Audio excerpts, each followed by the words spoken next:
नजरिया कभी शिकस्त नहीं खा सकता इमरान खान। हम इमरान खान के नजरिए के साथ हमेशा से खड़े हैं। अकील डार, सीनियर रहनुमा पाकिस्तान तहरीक इंसाफ।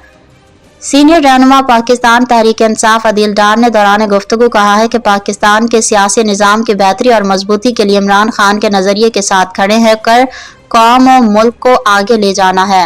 खुशी और इत्मीनान की बात यह है कि KPK का नए मुंतखब वज़ीर आला सुहेल आफरीदी इमरान खान के नज़रियात के मुताबिक अपने इब्तदाई दिनों में जांफशानी से काम कर रहा है और अपने मुख्तसर काबीना में भी इन अफराद को शामिल किया है जो सुहेल आफरीदी की तरह नज़रियाती हैं और आवाम की खिदमत पर यकीन रखते हैं। मजीद उनका कहना था कि एक खबर के मुताबिक सुहेल आफरीदी ने पेशावर में डॉक्टरों के इस बात पर तंबीह की कि उन्होंने 7 घंटों के लिए सेहत कार्ड पर आवाम का इलाज बंद कर दिया था और उसका इस्तफसार किया। अगर इन 7 घंटों में कोई मरीज पैसे ना होने की वजह से बगैर इलाज के फौत हो जाता तो उसका जिम्मेदार कौन होता।